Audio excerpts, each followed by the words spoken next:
You're listening to Family Shadows, where every story is a window into the quiet corners of family life, the places where love, sacrifice, and sometimes betrayal leave their deepest marks.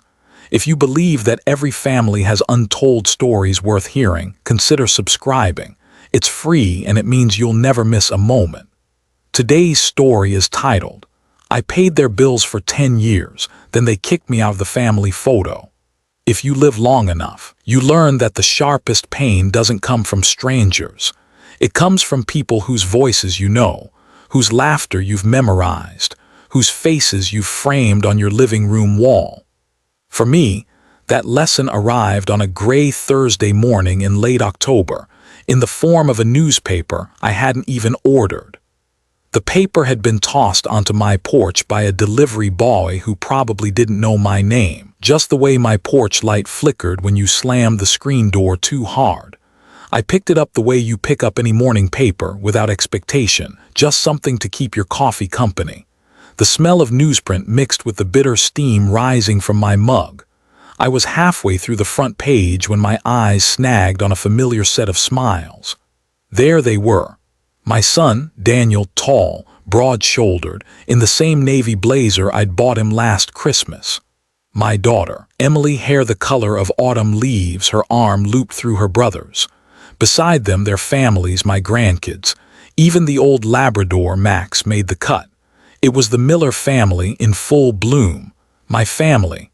Only I wasn't there. I stared at the photo long enough for the coffee to go cold. At first, I thought maybe I'd simply been blocked from view. Maybe someone had stepped in front of me. Maybe the photographer had caught me mid-blink and decided to crop me out for aesthetics. But no, the cropping was deliberate. I could tell by the way the background bent unnaturally where my shoulder should have been. Someone had taken the original image, drawn a neat rectangle around everything but me, and let the rest fall into white oblivion.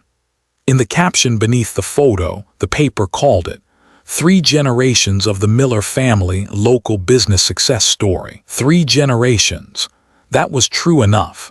But it read like those generations had sprung from nowhere, like the foundation beneath them had built itself. I didn't remember putting my name forward for any newspaper story, but I did remember vividly the day that picture was taken. It had been Daniel's idea. "Dad, the paper's doing a feature on the shop, they want a family shot," he'd said over the phone 2 weeks earlier. The shop, our shop. The small-town hardware store my father had started, the one I'd kept afloat through recessions and lean winters, the same store Daniel now ran with Emily managing the books.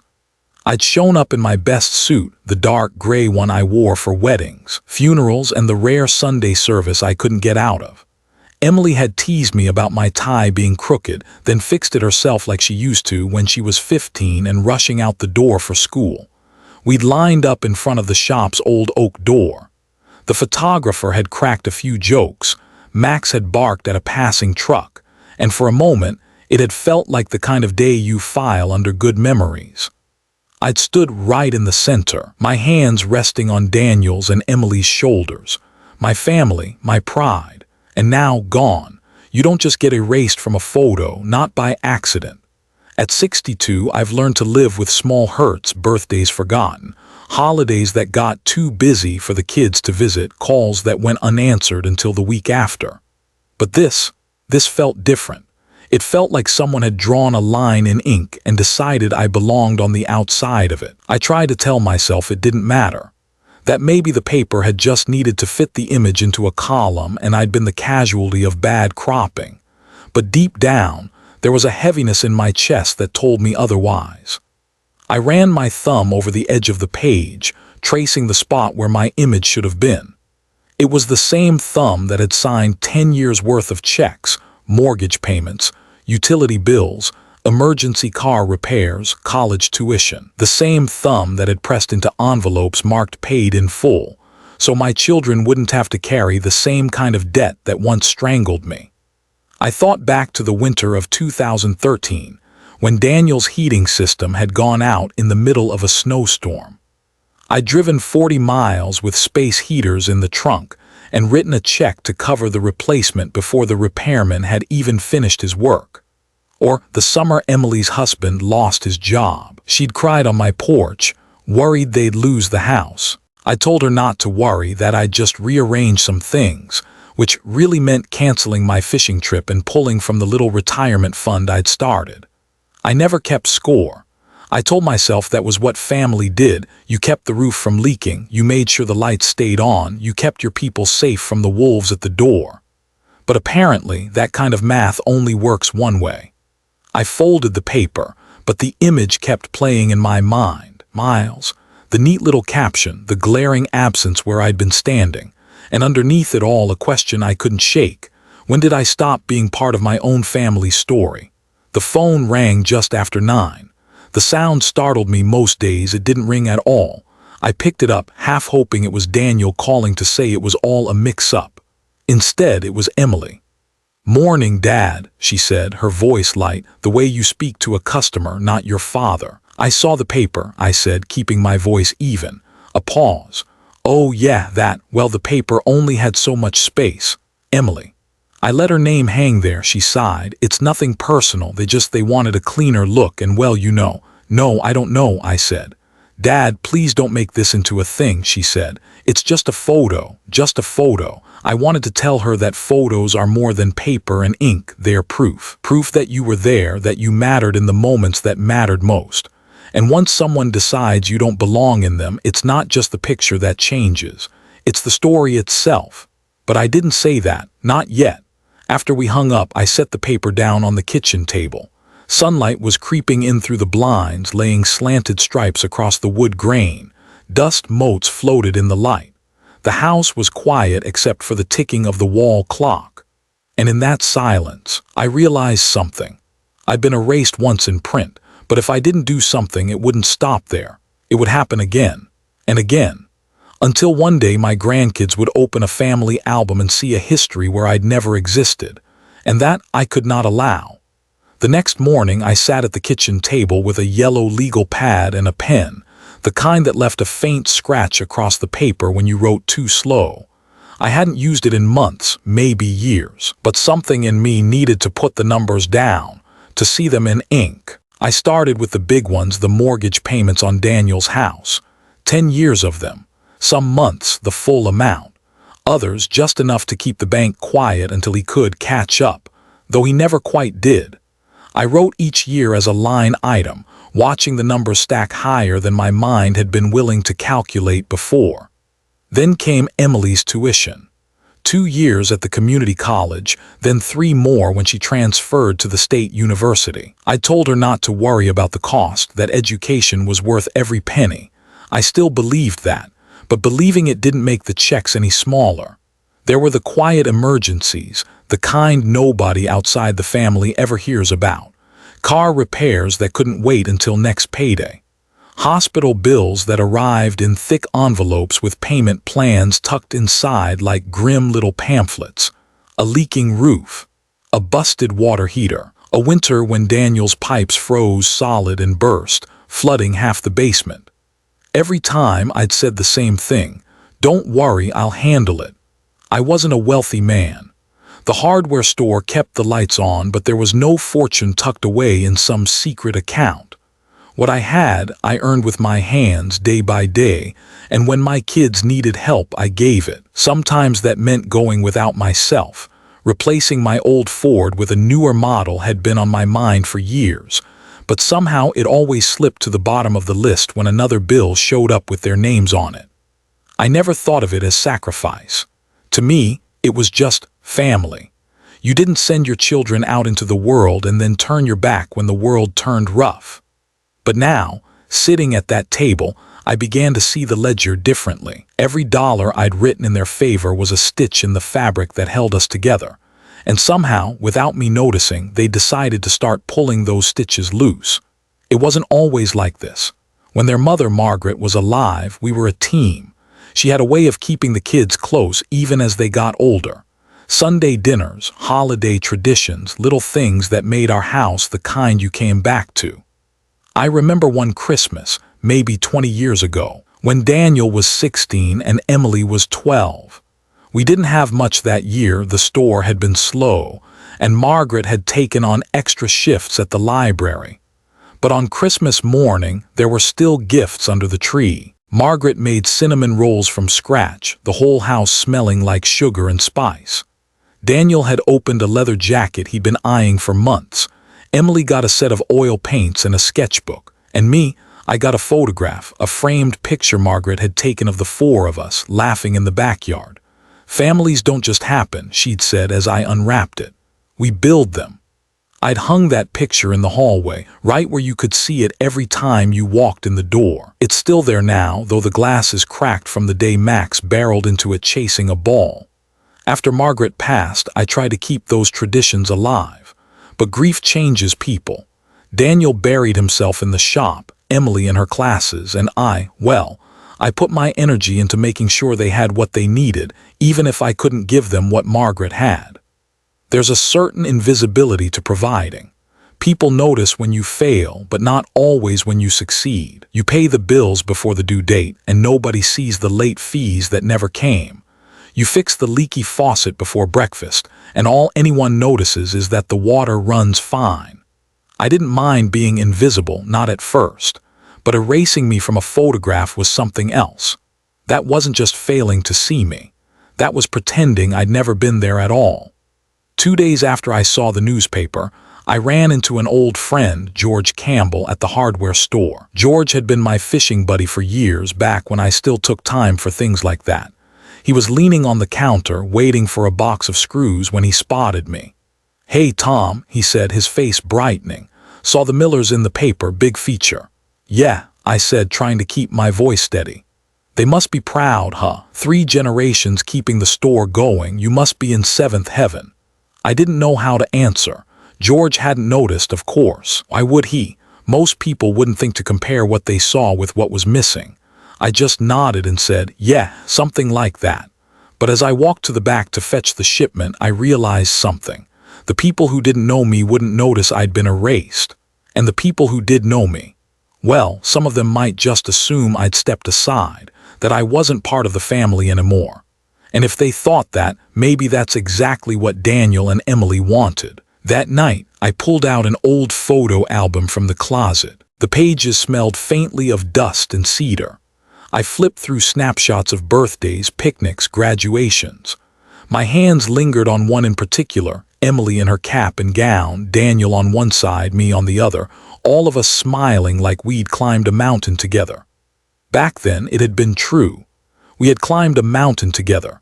And now they were on the summit, smiling for the cameras, while I was somewhere down the slope out of sight. I closed the album and sat there for a long time, listening to the old clock in the hallway.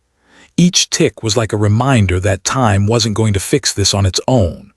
No, if I wanted the truth remembered, I was going to have to make sure it was written somewhere no one could crop me out. On Saturday morning, the house was still. The kind of stillness you notice only when you've lived alone long enough to know the rhythm of your own breathing. I was pouring my second cup of coffee when the phone rang. Not the landline, hardly anyone used that anymore, but my cell, buzzing against the countertop. Daniel's name lit up the screen. I hesitated. Part of me wanted to let it ring out. Another part, the father part, still answered. "Morning, son," I said. There was a pause on the other end. "Hey, Dad, you busy?" "Not especially," I said, though the truth was, I'd been busy turning over the same thoughts for days, like stones in my hands. I wanted to make sure you weren't upset about the photo thing." His voice had that guarded quality, like someone testing the ice before stepping onto a frozen lake. "Upset?" I repeated. "Daniel, I wasn't in it. It's just, look, the newspaper had a layout and the marketing people said." "Marketing people?" I cut in. He sighed. "Dad, the store's been trying to appeal to a younger crowd. The article was about the next generation, about, the future." I let the silence do the talking for a moment. "So the future doesn't include the man who kept the doors open," I finally said. "That's not fair," Daniel replied, his voice tightening. "We've all worked hard." "I never said you didn't," I told him. "But when you erase someone from a picture, you're telling the world they weren't part of it to begin with." He didn't answer right away. When he finally did, it was with the kind of clipped politeness that ends conversations, not mends them. Anyway, I just wanted to check in. And then he was gone, leaving me with the low hum of the refrigerator and the bitter taste of coffee gone cold. Later that afternoon, I drove into town. The leaves had turned the streets into a quilt of gold and rust, the kind Margaret used to point out on Sunday drives. I passed the hardware store, its front window dressed up with pumpkins and bales of hay. A fall savings banner hung crookedly in the corner. Inside, I saw Emily at the register. She spotted me, smiled, but it was the thin customer service smile, not the one she'd had as a girl when she ran to meet me at the door. "Dad," she said as I stepped up, "here for anything in particular?" "Just looking," I replied, though my eyes drifted to the photo display on the counter. There it was again, the cropped image, framed in a cheap black border for every customer to see. "Still using that one," I said. She followed my gaze. "It's the official promo shot. You know there's another version," I said. Her shoulders stiffened. "Dad, please don't start this here." "I'm not starting anything," I said, though I knew I was. "I'm just reminding you the original had room for everyone." Her lips pressed into a line. "It's not about room, it's about focus." I almost asked her what she thought the focus of a family was supposed to be, but I didn't, not yet. On the drive home, I stopped by the old post office. The clerk, a woman named Grace who'd known me since Daniel was in Little League, handed me a small stack of mail. Bills, a flyer for a charity event, and a padded envelope addressed to me in handwriting I didn't recognize. I opened it in the truck. Inside was a folded copy of the original photograph, the uncropped version, and a sticky note with just 3 words, "Thought you should know." There I was in the middle, hands on Daniel and Emily's shoulders, smiling. The photo had come from somewhere. Someone still had it, and someone thought enough to send it my way. I sat there for a long while, the paper warm from my hands, feeling the first stirrings of something I hadn't let myself feel all week. Not anger exactly, but a kind of quiet determination. If they wanted to pretend I hadn't been there, maybe it was time to remind them and everyone else of exactly how much I'd been there. I went home and pulled out the box from the hall closet. The one with years of receipts, invoices, bank slips. It was heavier than I remembered, the cardboard soft at the corners from years of being shuffled around but never unpacked. I set it on the dining table, pushed aside the salt shaker and the folded placemat, and opened the lid. The smell of paper and dust rose like something that had been waiting to breathe. There were stacks of manila envelopes, each labeled in my handwriting. Emily College, Daniel Mortgage, repairs, utilities. I took out the first envelope, spreading the contents across the table. The numbers told a story. A decade of one man holding up the beams while everyone else redecorated the rooms. And for the first time since I'd seen that cropped photo, the ache in my chest began to shift into something sharper, something with edges. I wasn't going to shout. I wasn't going to beg.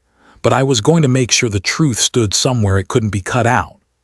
By Sunday afternoon, my dining table no longer looked like a place for meals. It looked like a crime scene if the crime was erasing a decade of someone's life. Receipts lay in neat piles. Mortgage statements in one corner, tuition bills in another, repair invoices fanned out like a deck of cards. Each slip of paper carried a date, a number, and a quiet record of the moment it had been needed. I worked slowly, not because it took much thinking, but because each paper was its own little time capsule. Here was the receipt for Daniel's furnace from that blizzard in 2013, the one where he'd called me at midnight, his voice shaky from the cold. I'd driven through black ice and sideways snow to bring him space heaters, then stayed the night to keep the kids warm. Next to it, a check stub from Emily's last semester at the university. I could still hear her voice when she'd called, crying, certain she'd have to drop out. I told her no daughter of mine was going to quit with the finish line in sight. And there, tucked between utility bills, was a faded hospital invoice from the year Daniel broke his leg. His insurance had covered part of it, but not all. I'd paid the balance without saying a word. He'd thank me once over the phone in that distracted tone people use when they're already thinking about something else. I'd kept these papers because, well, I don't know. Habit, maybe. Or maybe because Margaret had always been the keeper of records. She'd saved everything from birthday cards to appliance manuals, neatly stored in boxes labeled with her careful handwriting. After she was gone, I suppose I just kept the habit alive. Back then, it hadn't been about proof. It had been about order, but now it was both. I spread the original photograph in the center of the table, anchoring it with my coffee mug. Around it, I began arranging the documents in a wide circle, year by year. 10 years, 10 rings in a tree trunk. I stood there for a while, just looking at it, the visual weight of a decade's worth of love measured in dollars and dates. It struck me then how easily this could have all stayed invisible. Without these papers, without the photograph, my part in the story could have been rewritten with a single crop of an image. People would remember the smiling faces in the newspaper and never wonder who had kept the lights on for them to smile under. I thought about Margaret, about what she would have said. She'd been gentle in her ways, but she had a spine of steel when it came to her family. You can't control how people thank you, she told me once, but you can make sure they can't pretend you weren't there. Those words had stuck, though I'd never needed them until now. I gathered the documents into manila folders, labeling each in block letters not just for me but for whoever might see them next. Mortgage Daniel, education Emily, family emergencies. Then I slid the photograph into a protective sleeve. The colors were still sharp. Daniel's navy blazer, Emily's autumn hair, my own silver-gray suit. My hands solid on their shoulders. No one looking at this picture could doubt I belonged in it, and yet they had.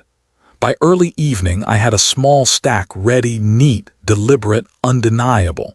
But a stack of papers sitting in my dining room wasn't going to change anything. This needed to be seen, not just by Daniel and Emily, but by the people who had been shown that cropped image and told that was the whole story. The extended family, old friends, the community that had read the paper and thought, ah, there's the Millers. The question was how. I could have gone to the newspaper, demanded a retraction, maybe even gotten them to print the original. But that would make it about the paper, and I wasn't interested in a public spat with a journalist who probably didn't know the first thing about my family. No, this needed to come from me, and it needed to land where it would echo. I thought about family gatherings, weddings, funerals, the way word traveled through those circles like wind through dry leaves. A memory came back, my cousin Linda's wedding 3 years ago. I'd mailed her a handwritten note with a gift, and she told me afterward it was the only thing she'd kept from that day besides her photographs. People don't throw away letters, she'd said. Letters. That was it. I would send this photograph and the records to everyone in the family. Not in anger, not even with accusations. Just the truth, laid out so plainly it couldn't be ignored. They could draw their own conclusions, but those conclusions would have to start with facts. That night I cleared a space on my desk and found my old fountain pen, a gift from Margaret on our 25th anniversary. It took a few minutes to get the ink flowing again. When it did, I began writing. I kept it simple. Dear, I thought you might like to have a complete version of the family photo from the newspaper article. I've also enclosed a few records from the past decade that you might find interesting. Sometimes pictures tell only part of the story. I wanted you to have the rest. Thomas. No bitterness. No demands. Just enough to make them look, really look, at what they'd been shown and what they hadn't.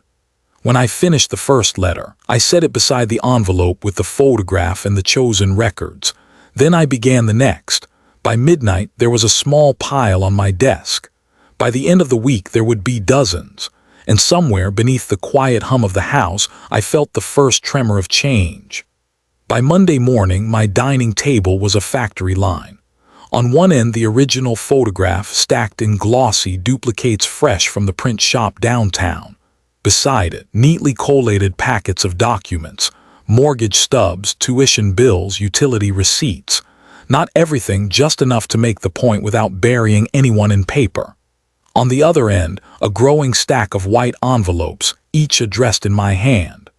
I'd bought the expensive stationery, the kind with a faint linen texture, because if you were going to send the truth, it deserved a little ceremony. I worked without hurry, sipping coffee gone lukewarm, the morning light slanting through the blinds. There was something almost calming about the rhythm. Slide in the photo, tuck the papers behind it, fold the letter, seal the flap. Names rolled through my mind as I worked. Cousin Linda, Uncle Jack, Aunt May. People I hadn't seen in years but who had known me since before my hair turned silver. People who had read that article, seen that cropped picture, and thought nothing of it. By the time the mail carrier came at 11, I had 24 envelopes ready in a neat bundle. "Big mailing," he remarked as I handed them over. "Just catching up with family," I said, and left it at that. The first calls came 2 days later. Linda was the first. "Thomas," she said without so much as a hello, "I got your letter. I had to sit down when I opened it. I didn't know," her voice trailed off, heavy with something between sympathy and disbelief. "It wasn't your fault," I told her. "I just wanted you to see the whole picture." "Well, I'm glad you sent it," she said. "People should know this isn't right." By evening, 2 more calls had come. A text from a second cousin in Ohio, a voicemail from my nephew, voice tight with anger. "Uncle Tom, I can't believe they'd do that. If you need me to talk to them, I will." I didn't need anyone to talk to them, not yet. I just needed the truth to start moving, and it was. By Friday, I began to feel the shift. The phone rang more often, sometimes from numbers I didn't recognize. Some left messages, others didn't. I noticed, too, that Emily hadn't called all week. Neither had Daniel. That silence told me more than any words could. On Saturday morning, I went to the grocery store and an old neighbor stopped me in the canned goods aisle. "Tom, I saw that picture," he said quietly. "The real one. My sister sent it to me. That's something." He didn't have to say more. I knew exactly what he meant. That night, I sat at the kitchen table again, the newspaper spread out in front of me. The cropped image stared back from an ad for the hardware store, tucked in the bottom corner of page 3. I thought about calling Daniel, about asking him man to man why he decided to pretend I wasn't there, but I didn't. Not yet, because I could feel it now, the way a man feels the barometric pressure drop before a storm. The letters had gone out. The calls had started. The truth was making its way through the branches of the family tree, and sooner or later it would reach the trunk. And when it did, there would be no cropping me out, not this time. It was early on a Wednesday when the knock came. Not the light, polite kind, but firm, steady, like someone who decided they weren't leaving without an answer. I opened the door to find Daniel and Emily standing on my porch. Daniel had his hands shoved deep in his coat pockets, jaw tight. Emily clutched a leather tote against her chest, eyes darting past me into the house as if looking for something. "Dad," Daniel said, his voice flat, "we need to talk." I stepped aside without a word. They walked in like people crossing a room they'd rather not be in, shedding coats but keeping their distance. Emily was the first to speak. "We've been getting calls, a lot of calls, from family, from people we barely even talk to, all asking about some letter you sent." Daniel's voice came in right after, sharper. "What the hell are you trying to do?" I took my time moving to the dining table. The manila folders were still there, stacked neatly, the original photograph resting on top. I sat down, motioned for them to do the same. "What I'm trying to do," said evenly, "is make sure the whole family knows the truth, that's all." Emily's brows knit. "The truth? You're making it sound like we've lied to people." "You didn't have to lie," I said, my gaze steady. "All you had to do was crop me out." Daniel leaned forward, his hands gripping the edge of the table. "It was for the article, Dad, for the business. The focus was on the next generation. And I'm not part of that," I cut in. "It's not about that," he snapped, then lowered his voice, glancing at Emily. "Look, you've done a lot for us, we know that, but it's inconvenient to show me," I asked. "Inconvenient to admit the foundation you're standing on didn't build itself." The room went still.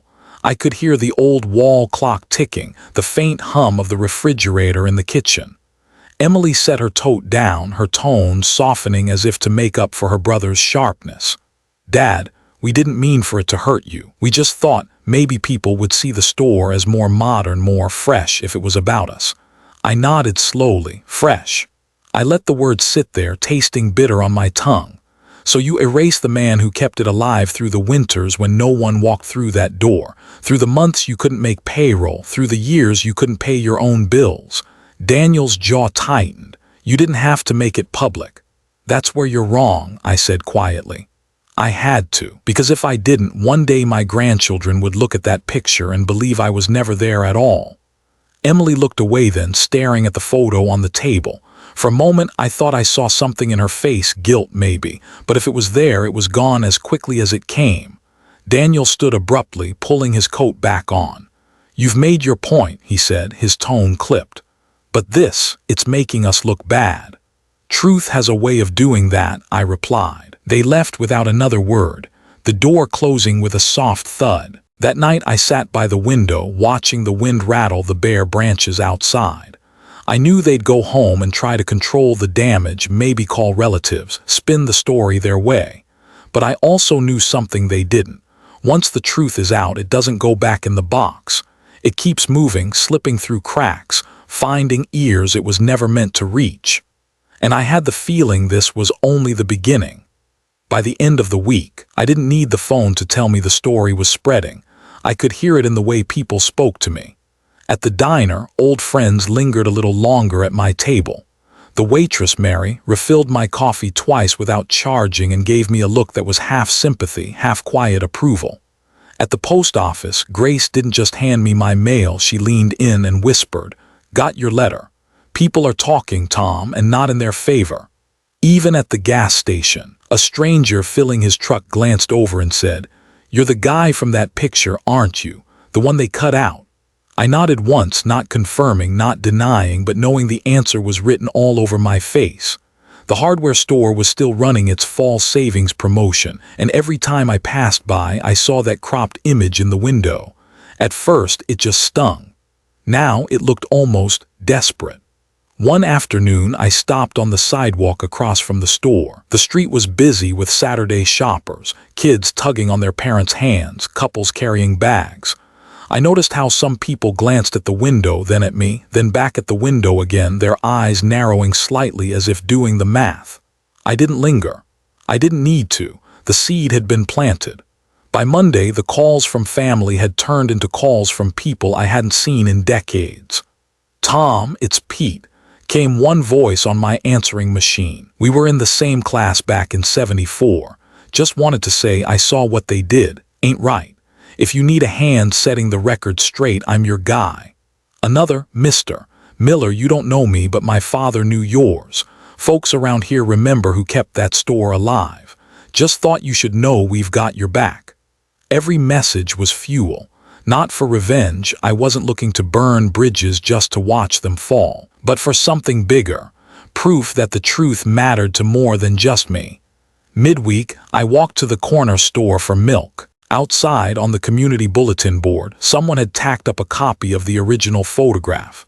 Not the cropped one, my photograph. No note, no explanation. Just the picture, printed big enough that anyone walking by could see me standing between Daniel and Emily, hands on their shoulders. I stood there for a long minute, feeling something warm and steady rise in my chest. I hadn't put it there, which meant someone else had decided it needed to be seen. That night, the phone rang again. This time it was the editor of the local paper. "Mr. Miller," he began, his tone careful, "we've had quite a bit of feedback about our recent article on the Miller family business. It's clear that some people feel we left out an important piece of the story." "Is that so?" I said, letting the pause stretch. He cleared his throat. "We'd like to offer a follow-up piece. Set the record straight, so to speak, but we'd need your side of the story." I thought about Daniel and Emily, about the conversation on my porch, about the way they'd looked at me like I was making them look bad. I also thought about something Margaret used to say, "If you don't tell your own story, someone else will, and they'll tell it wrong." "All right," I said. "Let's talk." We met at the back corner table of Harper's Cafe, a quiet place where the smell of roasted coffee beans hung in the air and the chatter never rose above a low hum. Editor, a man named Paul Harrison, arrived in a wool coat that looked too heavy for the mild autumn day, a notepad already in his hand. "Mr. Miller," he said as we shook hands, "thank you for agreeing to meet." "Let's just talk," I said, settling into my chair. "I'm not here to stir up a fight. I just think the picture people saw wasn't the whole picture." Paul nodded, clicking his pen. "And that's what I want to get to, the whole picture. Mind if I record?" I shrugged. "Go ahead." He started with easy questions. My history with the hardware store. How my father had started it in the 50s, how I'd worked summers there as a teenager, how Margaret and I had taken over after Dad retired. I told him about the winters when the heating bills nearly sank us, about patching the roof myself with Daniel holding the ladder, about Emily learning to count change at the register before she was tall enough to see over the counter. Then came the years after Margaret died. The debt, the slow months, the loans that kept us breathing. "That's when you started helping your kids with their expenses?" Paul asked. I smiled faintly. "Helping is one way to put it, covering is another." I laid it out not as a list of grievances, but as a chain of moments: Daniel's furnace in the blizzard, Emily's tuition, the hospital bills, the mortgages, the little emergencies that could break a family if no one stepped in. "And over 10 years, Paul said, you covered." "Enough to buy this cafe twice over," I replied. He was quiet for a moment, scribbling in his notebook. "And the photograph." I reached into my coat pocket and slid the original across the table. He studied it, his brow lifting as he compared it to the cropped version he'd seen in his own paper. "I stood right there," I said, pointing to the space between Daniel and Emily. "That's my suit, my hands, my face. Everything but my name stayed in the picture." Paul exhaled slowly, like a man realizing the shape of the story he was about to publish. "I have to ask," he said, leaning forward. "Why send the letters? Why not just come to us first?" "Because I wasn't looking for a correction in fine print," I told him. "I wanted the people who matter, my family, my friends, to see it for themselves, not through a headline, through their own eyes. And now, I paused, wrapping my hands around the warm coffee cup. Now it's not just about me. It's about making sure no one thinks you can erase the person who built the floor you're standing on." Paul closed his notebook. "We'll run it as a feature, your story, your words, the original photo. It'll be in Sunday's edition." I nodded once. "Fair enough." As we stood to leave, he said quietly, "You know this is going to land hard. On them, I mean." "I know," I said. "But that's the weight of the truth. You don't get to pick where it falls." That Sunday was 3 days away, and for the first time since I'd picked up that newspaper and seen myself cut away, I felt ready. Not for a fight, not for revenge, for the truth in print where anyone could see it. The paper landed on my porch just after 6. I heard it thud against the door while I was still making coffee, the old percolator gurgling in the quiet kitchen. I didn't rush to get it. I let the coffee finish, poured a cup, and carried it to the front door before bending to pick up the rolled bundle of newsprint. The chill from the October air clung to it. I set the cup down, unrolled the paper, and there it was, not buried on page 7, not tucked into the classifieds, but right there on the front page below the fold. The man they cropped out: 10 years of sacrifice behind the Miller family business. Beneath the headline was the original photograph. My photograph. Me standing between Daniel and Emily, hands on their shoulders, the old oak door of the store behind us. No crops. No edits. The article was straightforward, no cheap dramatics, no tabloid flair. Paul had kept his word. It told the history of the store, my father's beginnings, Margaret's years behind the counter. It walked through the hard winters, the near closures, the loans paid off just in time. And then it listed them, not every detail, but enough. The mortgage payments, the tuition, the medical bills. It didn't accuse, it simply laid out what had been done, when, and why. The last paragraph was a quote from me. "You can't build a future by pretending the past didn't happen, and you can't tell a whole story if you cut out the people who built it." By 9 o'clock the calls started. Some were short, just a few words: "Saw the paper. Proud of you, Tom."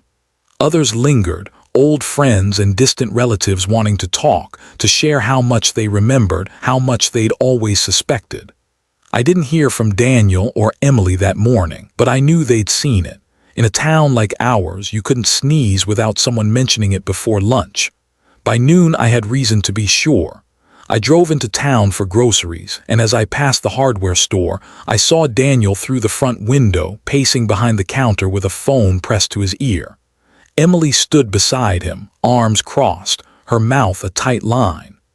The cropped photo was still taped to the glass outside, but now it looked like a relic. Anyone passing by had already seen the full one in the paper that morning. I saw a man stop at the window, look at the old cropped image, then turn to his wife and shake his head. At the grocery store, people I barely knew stopped me in the aisles. About time that got set straight, one man said in the cereal section, "My husband read your story twice." An older woman told me near the dairy case, said it reminded him of his own father. Even the cashier, a teenager who'd probably never read a local paper before, said, "Hey, you're the guy in that article. That was cool." By the time I got home, there was a voicemail waiting on the machine. "Dad," Daniel's voice said, tight and controlled, "we need to talk, soon. No apology, no acknowledgement, just those 4 words. I poured myself another cup of coffee, sat down at the table, and looked again at the paper spread out in front of me. For the first time in weeks, I didn't feel invisible, and I wasn't going to hand that feeling back. They didn't call first this time. Late Tuesday afternoon, I heard tires crunching over the gravel in my driveway. When I looked out the front window, Daniel's truck was already parked at an angle beside Emily's SUV. They'd come together. That was unusual and rarely a good sign. By the time I opened the door, they were halfway up the steps. "Dad," Daniel said, not bothering with a greeting, "this has gone too far." Emily stepped in right after him. "We can't go anywhere in town without someone bringing it up. Do you have any idea what this is doing to the store, to us?" I stood aside to let them in, though I didn't invite them further than the living room. "Sounds like people read the paper," I said.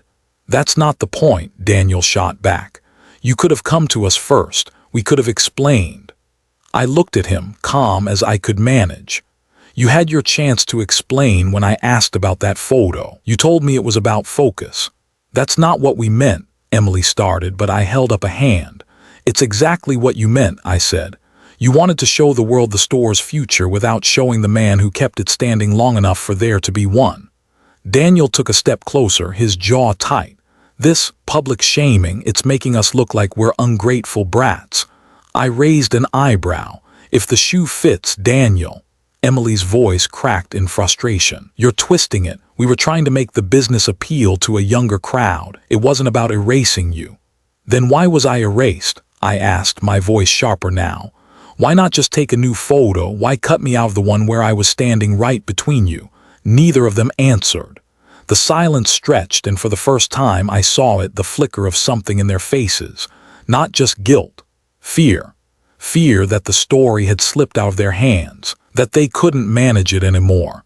Daniel exhaled hard, pacing once across the room. "You need to fix this, Dad.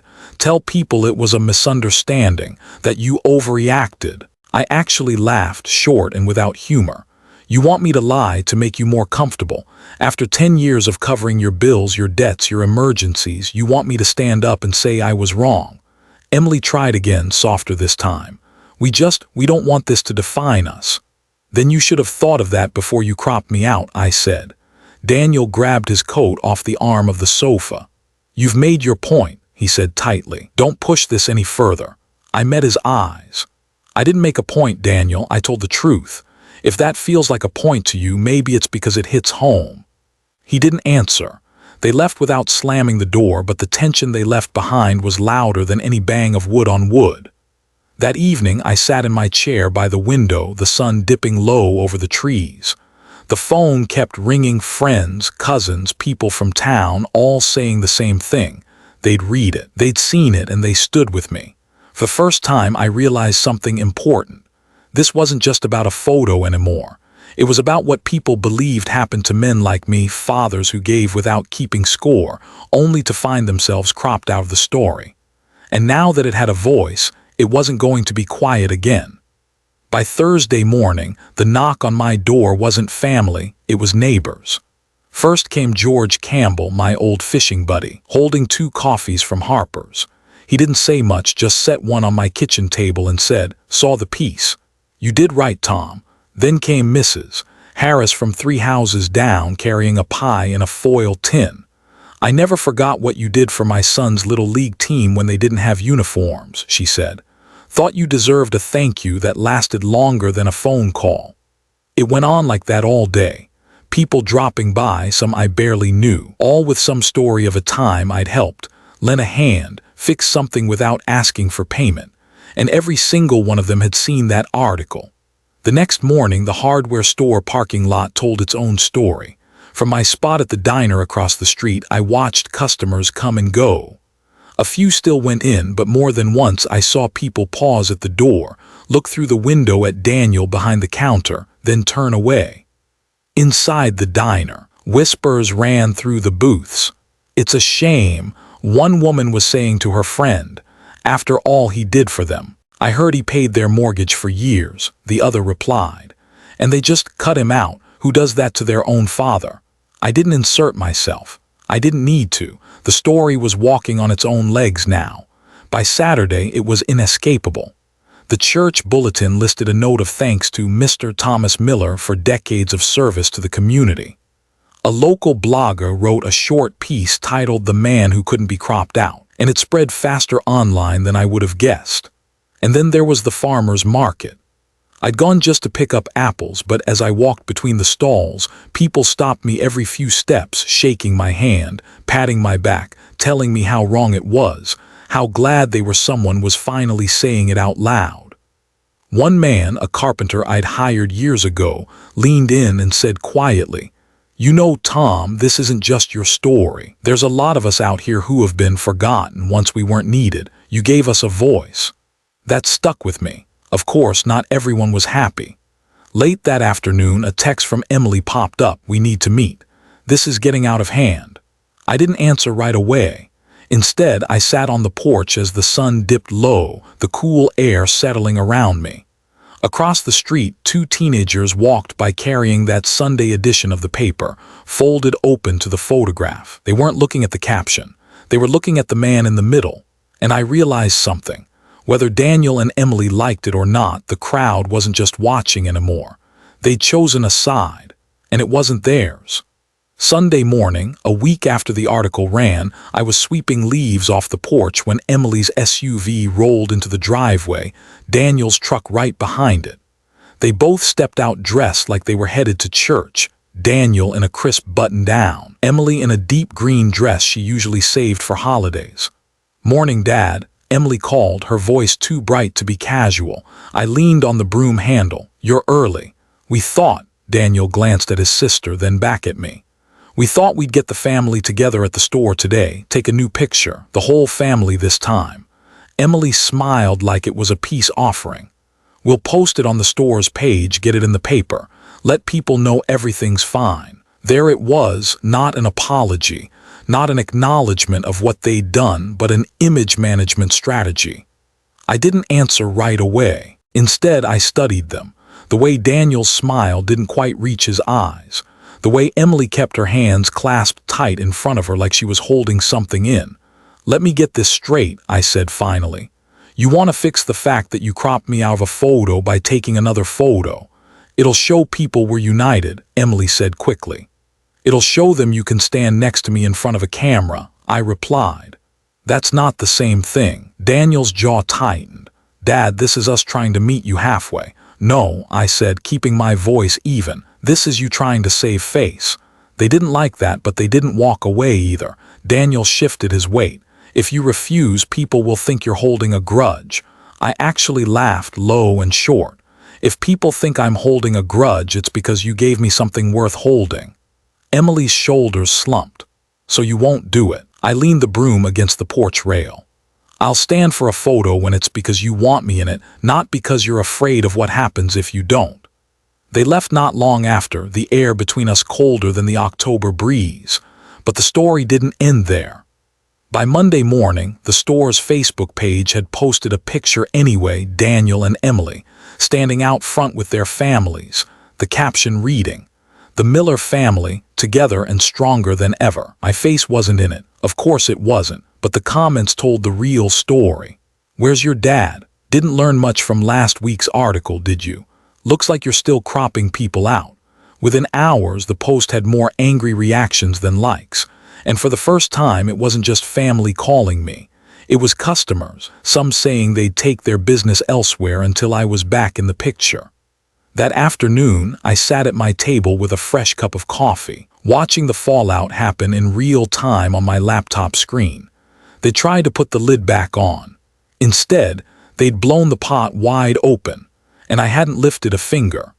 It happened on a Thursday afternoon, the kind of day when the air smells faintly of wood smoke and the wind carries dry leaves across the pavement in restless spirals.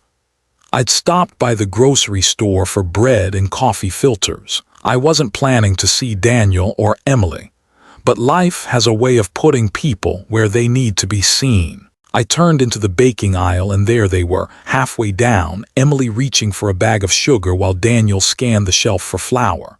They saw me at the same moment I saw them. Daniel's face tightened. Emily's smile was thin, brittle. "Dad," Emily started, stepping toward me.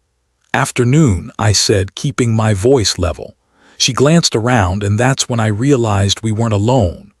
There were 3 other shoppers in the aisle, one of them a man from church, the others women I recognized from the farmer's market. They were pretending to look at the shelves, but their ears were tuned in. "Can we talk?" Daniel said, his tone clipped. "Seem to be doing that already," I replied. He exhaled hard. "We're trying to run a business here. This situation is scaring customers away." I tilted my head. "Funny. From what I've heard, it's not the truth that's scaring them, it's the way you're handling it." Emily's voice was lower, pleading. "We just need to get past this. People are making it bigger than it is." I held her gaze. People make things big when they recognize something wrong and no one fixes it. Behind them, I saw the man from church put a box of cake mix into his cart without breaking eye contact with us. One of the women leaned on her cart, openly listening now. Daniel must have felt it too, because his voice rose a notch. "You're making us look like villains." "I'm not making you look like anything," I said evenly. "I'm letting your choices speak for themselves." The aisle went quiet. The only sound was the hum of the overhead lights. Emily's cheeks flushed. "So you won't even try to help us fix this?" I thought about the years of bills, the late-night calls, the emergencies I'd stepped into without hesitation. And then I thought about the cropped photo in the window of the store, the one they'd left up even after all this. "I did help," I said finally. "For 10 years, this is what the truth looks like after you try to erase it." We stood there for a moment longer. I could feel the eyes on us, the weight of the town's quiet judgment pressing in.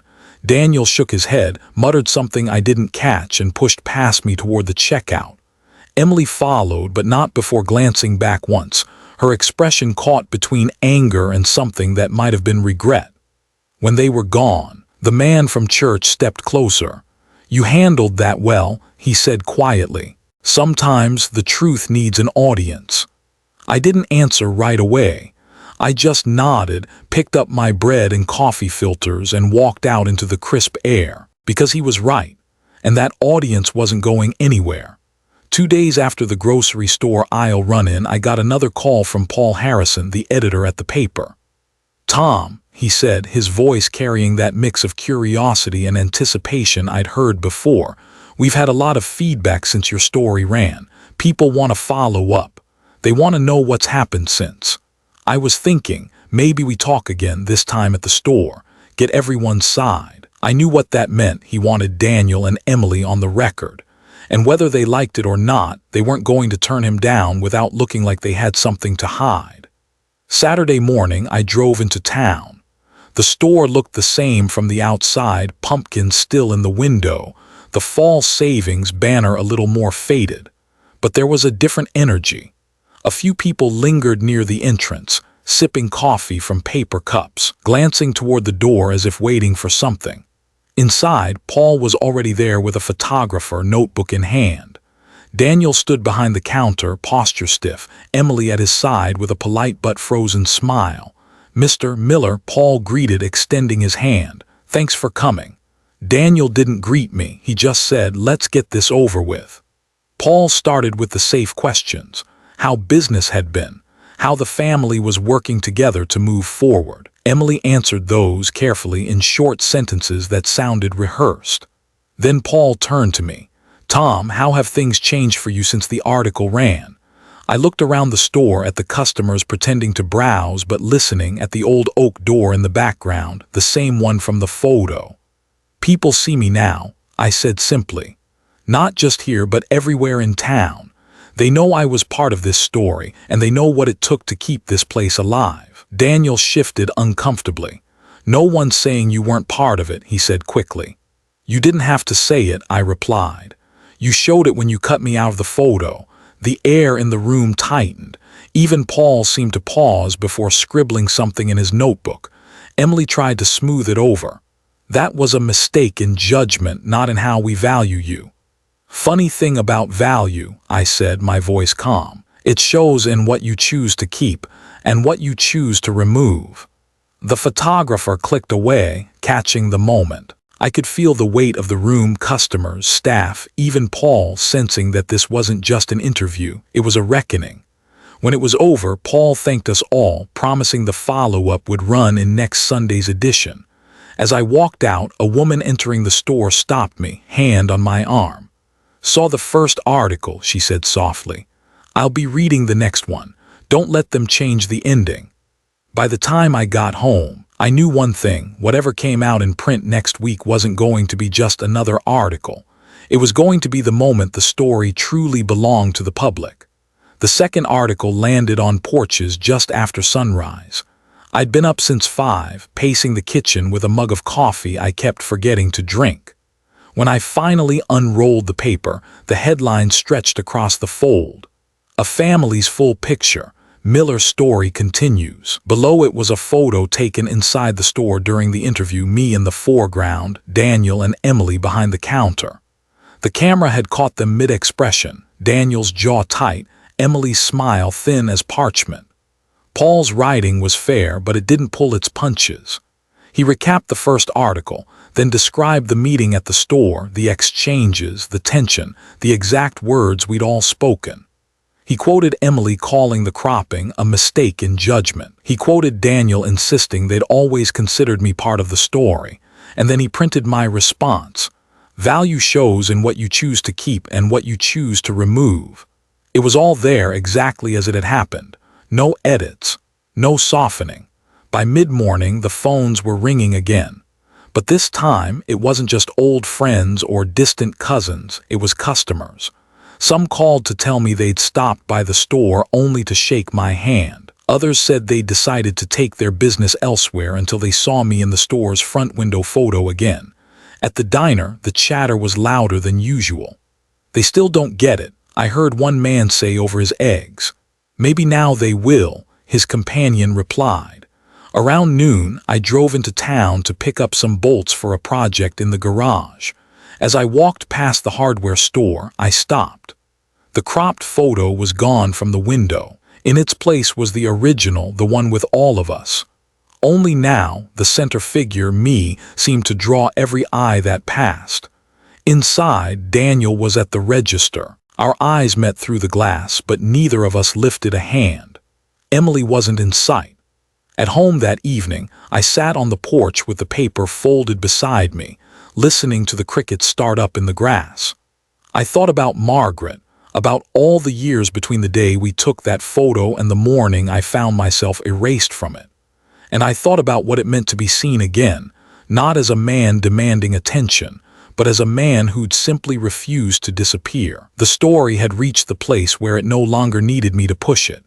The truth was walking on its own, which meant I could finally decide what I wanted to do with the rest of my life, now that I wasn't spending it holding up everyone else's roof.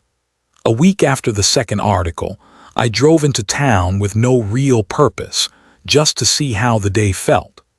The air had shifted into late autumn now, cooler, sharper, the kind of air Margaret used to say smelled like a fresh start. I passed the hardware store without going in. The original photograph was still in the window, framed clean and centered, no tape curling at the edges. People paused to look at it as they walked by. Some even pointed, smiling, as if they'd spotted something worth remembering. For the first time in a long while, I didn't feel like I had to stand guard over my own place in the story. It was there now, in the open. At home that evening, I took the copy of the original photograph I'd kept for myself and found a spot for it on the wall in my living room, right above the mantel, where the light from the west window caught it in the late afternoon. I stood there a long while, looking at the faces in it. Daniel, Emily, the grandkids, and me in the middle, not because I'd demanded it, but because that's where I'd been all along. This wasn't about winning. It wasn't about getting even. It was about balance, about making sure the ledger of our lives showed all the entries, not just the ones someone wanted to keep. In the weeks that followed, the calls slowed down. The gossip shifted to other things: the early snow forecast, the high school football playoffs, the mayor's new budget proposal. Life has a way of moving on. But in my house, and in the memories of enough people in this town, the truth had taken root. I wasn't just part of the picture again. I was part of the story. To everyone listening here on Family Shadows, thank you for joining me through this journey. Stories like this aren't just about one family. They are about the quiet battles fought in kitchens, porches, and backyards everywhere. I hope this reminds you to honor the people who have built the ground you stand on, to speak up when the truth gets blurred, and to never let the important faces be cropped out of your life's picture. Take care of your health, cherish your loved ones, and may your home always be full of peace, laughter, and the kind of love that doesn't need a camera to prove it's there. From my family to yours, stay well and stay together.